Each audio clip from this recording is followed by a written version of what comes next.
terus ini kawannya pedang terus rauti bacok nang. Ya enggak lah, paling ya kesiram gitu aja. Makanya kalau seorang mahabbah atau orang cinta, anggap saja kita pada seorang kekasih, itu janjian sebelum subuh, bangunnya bisa jam 2 jam 1, jam 1 kadang-kadang jam 2, bangun lagi jam 3 lagi, bangun lagi jam setengah 4 lagi, bangun terus karena ada mahabbah di dalam hati. Makanya istiqomah. Jadi ketika diberikan sesuatu hal yang baik, yang buruk, baginda Rasulullah balik melakukan perbuatan yang baik. Jadi memberikan sesuatu yang buruk dibalas dengan sesuatu hal yang baik. Bisa nggak sampai ketika dicaci terus sampai itu malah mendekati terus mendoakan terus memuji? Kan nggak bisa, sulit kan? Ini mudah di dalam mengatakan, tapi tidak mudah di dalam menjalankan. Tapi insya Allah ketika kita benar-benar berpegang teguh kepada tali Allah, maka ini nanti akan mudah dilaksanakan. Poinnya ya ikhlas. Ikhlas itu hanya ketika seseorang beriman. Kalau nggak iman, nggak akan bisa ikhlas. Nggak akan bisa ikhlas kalau seorang tidak iman. Contoh, kamu cinta sama istrimu, tapi kalau tidak karena Allah, nggak akan bisa ikhlas. Kamu baik sama tetanggamu karena Allah, harus bisa. Kalau enggak akan bisa. Contoh, punya panenan ngasih ke tetangga. Ketika tetangga panen nggak ngasih ke kita, kita akan sakit hati. Sakit hati kan apa? Baiknya ke tetangga, bukan baiknya untuk mencari ridha Allah Subhanahu Wa Taala. Baik sama istri, delalah kok istri nggak baik sama kita, belum delan, ngomelan, nggak bersyukur, pasti kita marah. Tapi kalau baiknya karena Allah, enggak. Kalau kita baik sama istri itu perintah Allah, bukan karena kita itu cuma karena cinta sama istri. Kita baik kepada mertua, terus ternyata mertua membanding-bandingkan kita dengan menantu yang lainnya. Ada seorang tuh yang datang ke saya, Bah, ini saya itu sudah baik sama mertua, saya hidup sama beliau, maka dari saya kerja, hasilnya saya kasih ke beliau, ke mertua dengan istri saya. Tapi kok saya masih dibanding-bandingkan, saya harus kayak gimana? Saya jawab, kamu harus tetap baik sama mertua kamu. Walaupun dia bilang kalau dekat membutai, kalau jauh membuang. Tapi kamu tetap dekat, kamu harus tetap baik sama mertuamu. Karena baik ke mertuamu itu bukan untuk mertuamu, tapi untuk Allah. Kalau kita baik ke orang tua hanya karena orang tua, tidak karena Allah, bagaimana kalau orang tua pikun? Sudah dikasih makan katanya belum, ngomong sama orang-orang, sama anak yang lain. Akhirnya kita dimarahin sama saudara-saudara kita, kayak gimana? Gak usah lah, tak kayak maaf nek non. Tapi kayak maaf jadinya urung kayak gitu. Kalau orang tua pikunnya kayak begitu. Terus kayak gitu gimana? Ya kita baiknya kalau kita baik ke mertua, nanti menantu kita baik sama kita. Kalau kita baik sama orang tua, nanti anak kita baik sama kita. Enggak perlu juga dengan tindakan itu yang paling penting. Aman baca bismillah untuk doain orang, tapi hatinya penuh dengan kebencian. Bersama dua kami mengucap bismillah. Nenek paidai, beda lah itu. Jadi ketika mengucapkan itu harus disertai dengan tindakan. Bagaimana ketika kemarin ada yang datang kesurupan sama anjir dengan semuanya itu didoakan malah orangnya ketawa-ketawa begitu. Jinnya malah lebih pintar yang baca. Karena apa? Karena hanya sekedar dibaca tapi tidak diamalkan, itu kan jadi masalah. Jadi seorang peruqyah itu bukan hanya pintar membaca. Pintar itu ya penting, tapi ngerti itu lebih penting lagi. Ngerti itu lebih penting daripada pintar. Benar itu penting, tapi benar itu lebih penting. Mergo bener orang itu bener. Jadi sekarang kita baca sholat, baca sayyidina aja di omel-omelin sama orang yang di sana. Gak ada di dalam Al-Quran. Ya iya, bener gak ada di dalam Al-Quran loh. Tapi kita ini orang Jawa loh ya, manggil Pak Lek kita aja, adiknya dari bapak Pak Lek, istrinya Bule kok. Manggil kakak dari bapak kita aja Pak De Bude kok. Masa manggil istri aja ya ukti ya cintaku ya sayangku kan gitu. Kau bagikan bidadari tengah malam bagaikan rembulan pada jerawatan. Manggil itu aja kayak gitu kok. Manggil pacar aja kayak gitu kok. Masa manggil baginda Rasulullah dengan sayyidina kok nggak boleh? Lu kan kok kamu orang Jawa kok. Ya ada kamu yang harus ditamain ini, makanya benar orang tentu benar.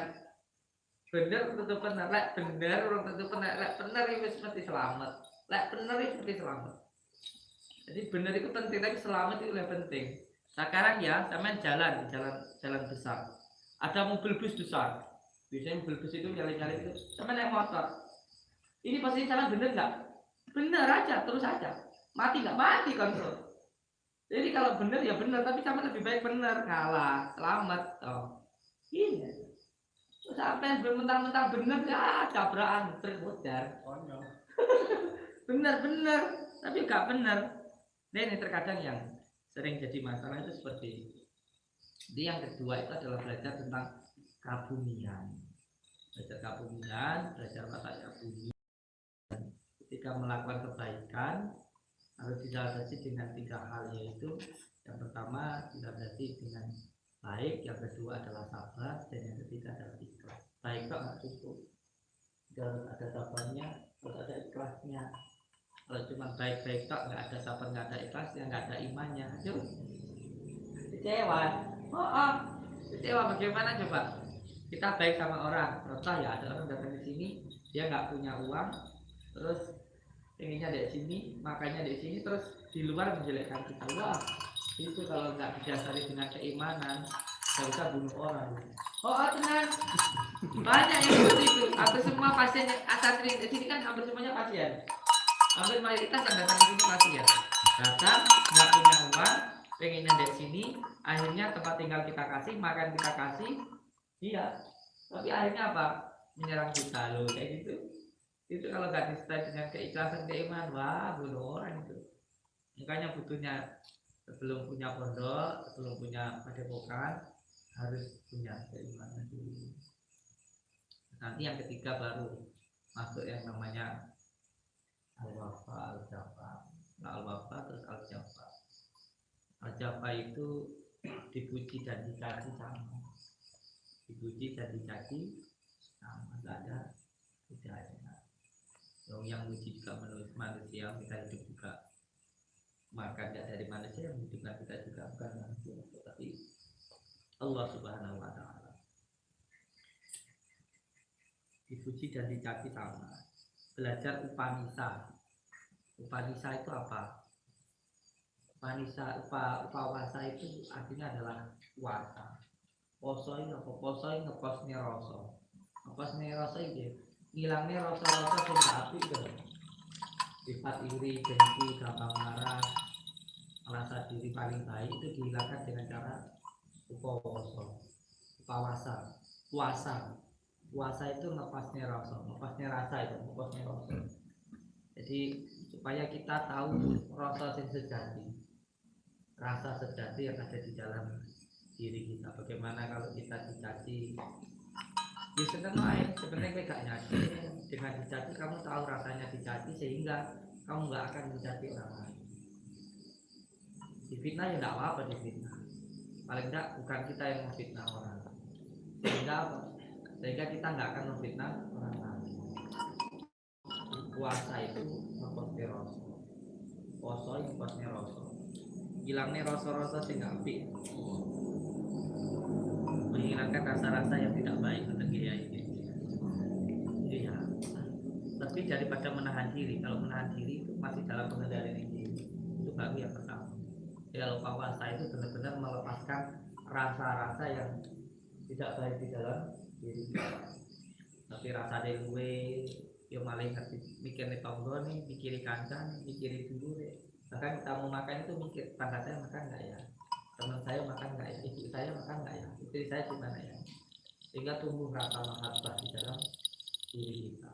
Bukan cuma awak mulu gue malah mikirin mangan wae, ya repot kayak begini. Bukan begitu maksudnya. Dengan puasa nanti kita bisa memikirkan saudara-saudara kita yang kelaparan di sana, anak yatim yang nggak ada bapaknya, anak yatim dari kerja. Itulah muncul mahabbah, rasa cinta di dalam diri kita kepada saudara-saudara kita dengan cara berpuasa tadi. Itu isi katanya lebih kayak gini, ini menumbuhkan rasa cinta kita kepada yang lainnya. Ada insyaallah pagi anak ujian. Di belajar ilmu itu jangan cuma diterima dengan akal. Nanti kalau cuma diterima dengan akal, jadinya nafsu. Tapi harus diterima juga dengan hati. Repot nanti. Sampai belajar ngaji kitab semuanya alim muta'alim, atau ala-ala, Terima tapi tujuannya untuk kasih. menyalahkan orang Terima lain. kasih. Repot. Sampai belajar kita belajar ngaji, tapi intinya untuk menyalahkan orang lain bosok. Masalah seperti ini. Makanya sekarang ini banyak radikal, banyak yang bawa bom, ngebom, karena ilmu tidak diterima dengan hati, tidak jadi nur, jadinya malah hijab, jadi malah nafsu. Wih, kayak salah, benar aku. Ini aja simpelnya. Pokoknya sampai diundang kondangan, di situ ada acara nikahan itu loh. Ada kiai yang bilang semuanya, ada ceramah yang bilang, oh, seandainya manusia boleh menyembah manusia, maka seorang istri wajib menyembah ibu. Wes, sehingga awakmu turunmu langsung terpaham. Nah, wes, pintu nggak jauh dibuka, didobrak. Ada nenek itu, ayo apa? Karena apa? Karena salah penempatan. Sesuatu hal yang baik tidak tempatnya pada tempat yang baik ini salah. Kayak tahu baju yang bagus perempuan tapi kamu pakai jadi bencong, ya kan? Jadi baju tidak pada tempatnya. Harusnya laki-laki yang pakai ilmu laki-laki. Laki-laki harus pakai ilmu laki-laki. Kalau nggak bisa menempatkan sesuatu ya jadi masalah. Ini boleh baik itu boleh, ilmu itu baik tapi harus bisa menempatkan sesuatu yang baik. Jangan jadi masalah. Jadi harus bisa menempatkan ilmu itu ya. Jangan jadi radikal. Jadi ilmunya itu diterima dengan hati bukan dengan nafsu. Saya tahu di sini ada yang berilmu tapi tidak beradab, ada. Dan ada juga yang saya menyampaikan ilmu tapi tidak diterima dengan hati, hijab. Antara saya dengan anak saya dengan semua yang di sini kan bukan santri saya, anak saya. Ada yang nggak nyambung. Bahkan yang benci dengan saya itu juga ada, gitu loh. Ada. Kan lucu akhirnya. Karena saya merasakan ketika saya berbicara seperti ini, wallahi demi Allah itu saya bisa merasakan mana yang bisa menerima dan mana yang tidak bisa menerima, itu saya tahu. Jadi kalau saya ngasih makanan, mana yang diterima dimakan masuk ke dalam dan mana yang kembali ke saya itu saya tahu. Satu persatunya ini saya tahu.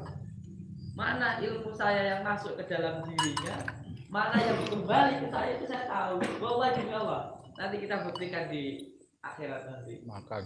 Jadi saya sampaikan begini, ada yang tidak menerima ilmu saya, ada yang tidak menerima perkataan saya, ada yang tidak menerima nasihat saya, kembali ke saya itu ada. Itu ada. Tapi ya tidak apa-apa. Saya akan terus berusaha untuk terus memberikan itu sampai dia mau. Kalau nggak mau pasti pulang. Tinggal. Wallahi demi Allah, nanti kita buktikan di akhirat. Ada yang terus saya kasihkan, tapi terus ditolak. Mental. Padahal nggak banyak. Saya kasih makan nggak pernah banyak. Mental. Kasih mental. Akhirnya apa? Nggak tahan bulan. Malah orang besar. Coba kamu ngasih saya terus tapi saya nggak suka. Akhirnya apa? Nggak tenang pulang. Ada yang seperti itu, lihat saja. Ada juga yang senang akhirnya terus itu. Jadi saya bisa merasakan mana yang menerima. Bahkan ketika panjenengan menjadi seorang tukang subuh, sama mendoakan seseorang. Jadi subuh itu kan bahasa Jawa ya, subuh. Bahasa Arabnya ya ruqyah itu ya. Iya. Jadi jangan mengatakan subuh itu dukun. Nah, dukun juga ada sebelum Islam datang. Sudah ada kata dukun itu. Dukun dan kain itu beda ya. Dukun dan kain itu sudah berbeda. Tapi di stigma jelek. Padahal dukun itu kalau orang Jawa adalah bahasa keahlian. Ahli mijit dukun mijit. Ahli pakal putung dukun pakal putung. Tukang apa mendoakan ya dukun subuh. Dukun itu keahlian. Keahlian bukan kahin. Bukan dukun itu tahu tentang hal yang sok tahu tentang hal itu bukan seperti itu. Itu salah pemahaman. Kalau sampai nanti jadi tukang subuh sama benar-benar jadi dukun atau jadi peruqyah atau jadi ahli hikmah, sama akan bisa merasakan, sehingga kalau sampai bisa merasakan orang sakit itu kalau nggak kelebihan kekurangan itu tok, itu ya. Orang sakit itu kalau nggak kelebihan kekurangan itu tok. Lah kalau kamu nggak bisa merasakan terus gimana kamu mau nambahin mau mengurangi? Jadi kamu harus bisa benar-benar membersihkan hati. sehingga kamu itu kayak air yang jernih, bisa mencerminkan, bisa memantulkan yang ada di depan kamu itu. Posisi dia kamu harus tahu. Makanya jangan heran kalau orang baca sholawat, oh kamu mau ngomong apa, dia tahu. Kamu mau ngomong apa, itu tahu. Belum dia ngomong, jangan heran. Karena apa? Sholawat itu bukan hanya memasukkan, tapi juga membersihkan. Makanya di sini untuk sampean yang di sini preman banyak tatuan, itu banyak tatuan, dulunya preman suka minum, tak apa mengamalkan sholawat. Hanya satu amalan yang tanpa sanad, tanpa juga dibersihkan, itu hanya sholawat. Tapi kalau menghafalkan Al-Quran, hijab, asma-asma yang lain, biasanya kita puasa dulu 41 hari baru dikasih amalan. Karena sesuatu hal yang baik itu tempat yang baik. Kalau enggak, gendeng. Berapa penghafal Al-Quran yang datang ke sini? Karena yang menghafal Al-Quran sambil pacaran. Ya begitu, enggak boleh itu. Tapi sholawat enggak sayang. Enggak, sholawat itu selain memasukkan dia juga membersihkan. Ada filternya. Siapa filternya? Baginda Rasulullah. Sudah ada filternya. Yang lain langsung datang dari Allah. Wow, ngeri kamu. Jeda ya. Padahal kemarin datang ke Kiai saya cuma satu datanya. Sholawatnya lebih kuat dan lagi. Jadi ketika kamu bisa merasakan manisnya kopi atau mungkin pahitnya kopi, kan kamu tinggal bisa mengurangi, bisa juga nambah.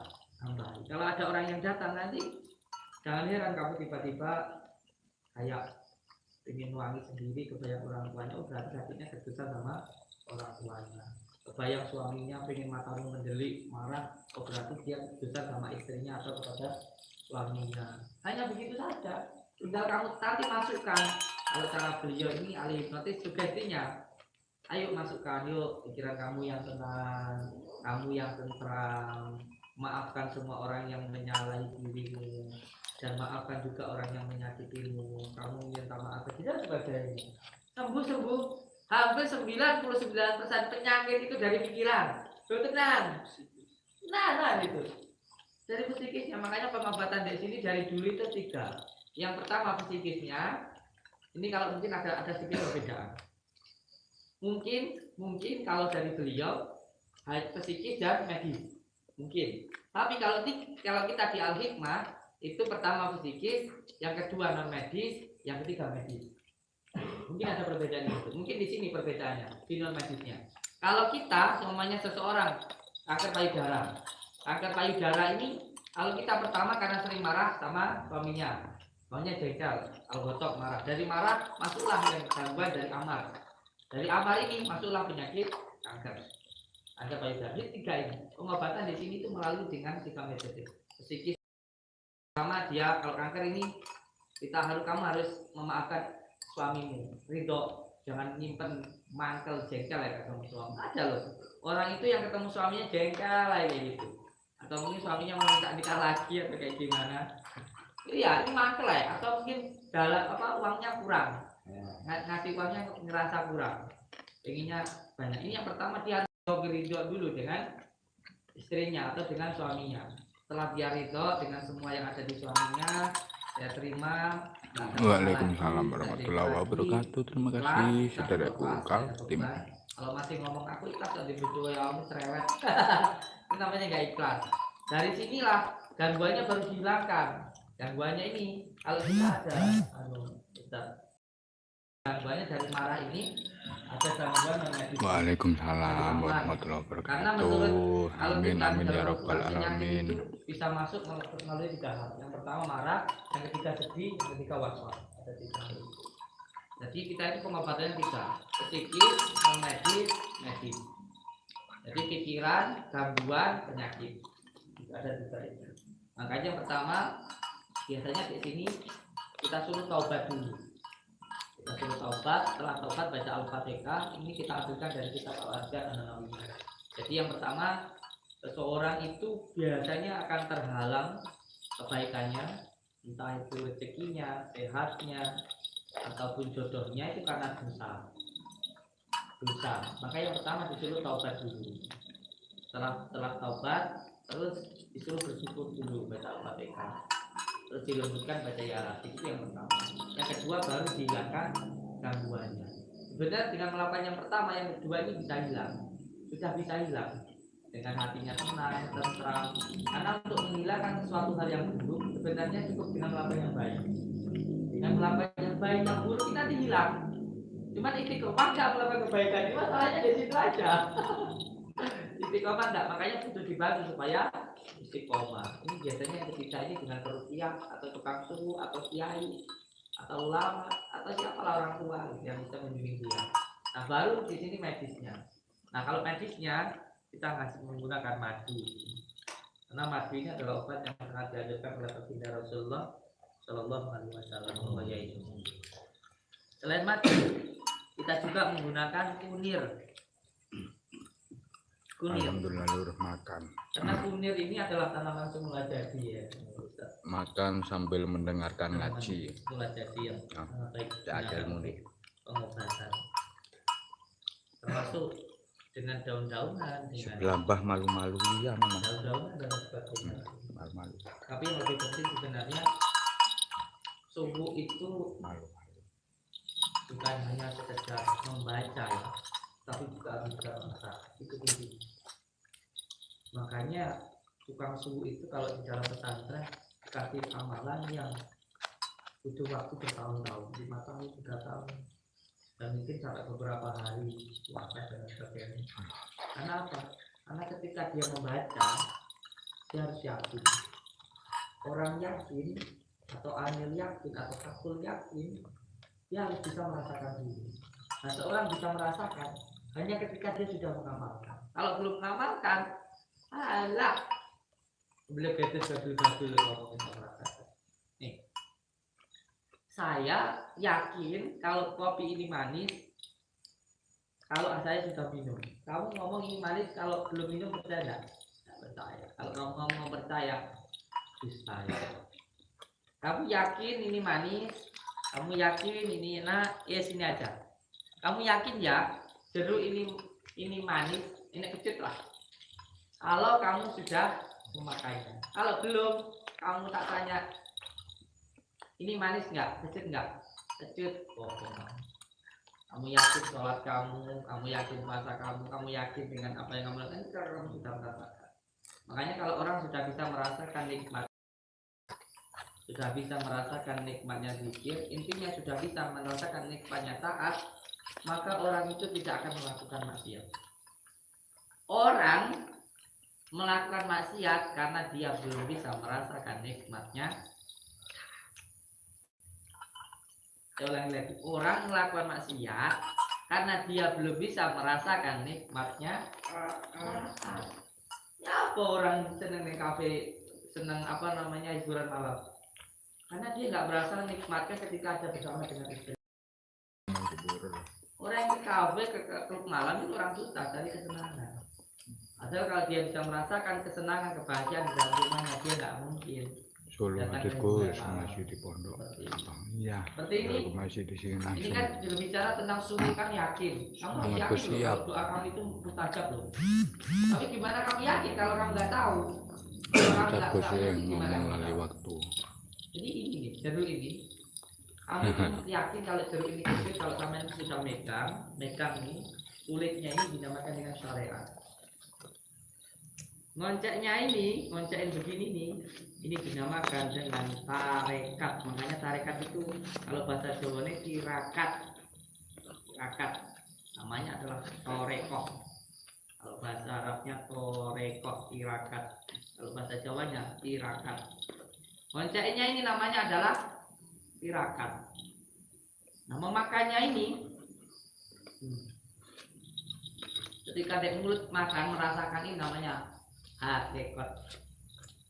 Ketika sudah yakin, ketika sudah memegang begini, sudah ngoncainya, tarekatnya sudah dipegang, tarekatnya sudah dilaksanakan, hakikatnya sudah merasakan, namanya makrifat. Ini namanya makrifat. Ketika sudah yakin, sudah memegang, sudah mengoncai, sudah memakan, sudah merasakan, itu namanya makrifat. Rifat itu hanya ketika sampean itu sudah benar-benar merasakan. Jadi simpel aja sekarang gitu. Kalau sampean sudah bisa merasakan nikmatnya zikir, nggak pengen damwes, orang kok zikir di sak menit wis sholat orang susu wis rasa enak, berarti sekali Rifat. Ini simpel tak? Simpel. Simpel. Nah, ketika melakukan pengobatan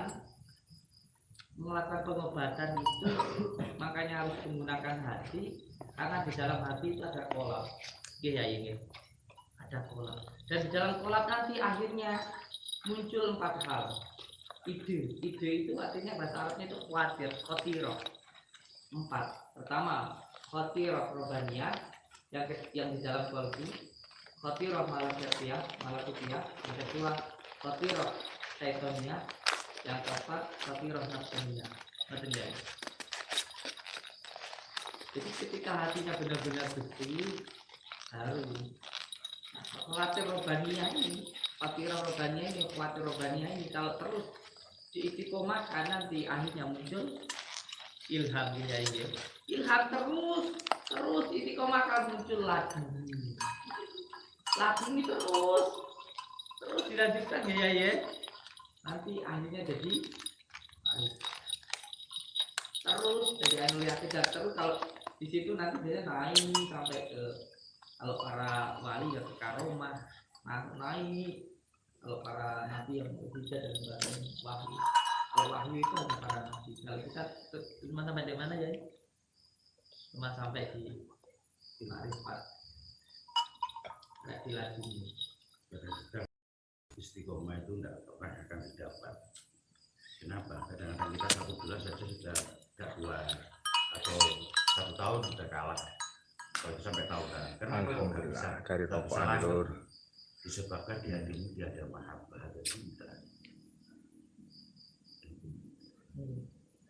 Kembali lagi ya. Kalau istiqomah menurut saya ya, caranya istiqomah bagaimana? Hikmah itu karo Paksa nanti lama-lama jadi biasa, terus akhirnya jadi suka. Terus paksa, tanggung. Makanya kalau seorang mahabbah atau orang cinta, anggap saja kita pada seorang kekasih, itu janjian sebelum subuh, bangunnya bisa jam 2 jam 1, jam 1 kadang-kadang jam 2, bangun lagi jam 3 lagi, bangun lagi jam 3:30 lagi, bangun terus, karena ada mahabbah di dalam hati. Makanya istiqomah bisa dipenuhi dengan mahabbah. Itu cara pemikiran saya, kembali ke yang pernah saya lakukan. Jadi kalau sudah didasari dengan mahabbah, akhirnya ada satu dalam jiwa kita. Tanpa adanya mahabbah, tidak bisa. Istiqomah itu tercapai. Makanya kalau sudah mahabbah, apalagi mahabbah lillah, mahabbah pada Allah, pada Rasulnya, saya rasa ada satu kenikmatan yang kau dapat, ada satu makrifat yang kau dapat dari mahabbah. Di situ akan menimbulkan satu kebahagiaan yang tanpa batas. Kalau kita melupakannya, hilanglah kita rasa. Iya. Tapi juga untuk supaya mahabbah tadi harus istiqomah. Supaya mahabbah itu juga harus istiqomah. Kalau belum ada mahabbah, maka yang dilakukan yang pertama adalah istiqomah. Untuk bisa mahabbah itu harus Mujahadah. Iya. Mujahadah dan juga istiqomah. Supaya istiqomah ya harus paksa. Lama-lama biasa terus akhirnya jadi suka. Kalau orang sudah mahabbah itu mendengarkan namanya saja sudah bergetar luar biasa. Jadi kalau sampean mendengarkan nama baginda Rasulullah itu hatinya sudah bergetar, berarti tandanya sudah cinta. Kalau mendengarkan azan, mendengarkan nama Allah sudah bergetar, berarti tandanya sudah cinta. Jadi kalau kita nggak bisa meninggalkan. Jadi kalau ada orang yang meninggalkan sholat kok biasa-biasa saja, berarti ada masalah di dalam cintanya. Begitu. Paham ya? Jadi sekali lagi yang dinamakan mahabbah itu kembalinya dari mujahadah. Mujahadah itu memaksakan diri untuk istiqomah. Walaupun pertama itu pemaksaan, tapi lama-lama akan menjadi kenikmatan. Jika kenikmatan sudah masuk, akan menjadi satu cinta. Kalau namanya cinta, kehilangan sebentar saja, Bahkan tanpa cintamu kau tidak akan pernah merasa hidup di muka bumi. Kasarnya kau cinta sama Allah, tanpa di dalam matamu, di dalam pendengaranmu, di dalam rasamu, tanpa ada Allah, maka kamu akan tak merasakan kenikmatan dunia ini. Kosong, hampa. Maka sekali lagi, kematian bukanlah batasanku untuk mendekatkan diri padamu. Ya Allah, jadikanlah diriku, walaupun di dalam kematianku, tapi aku masih bisa menyebut namamu di dalam kuburku.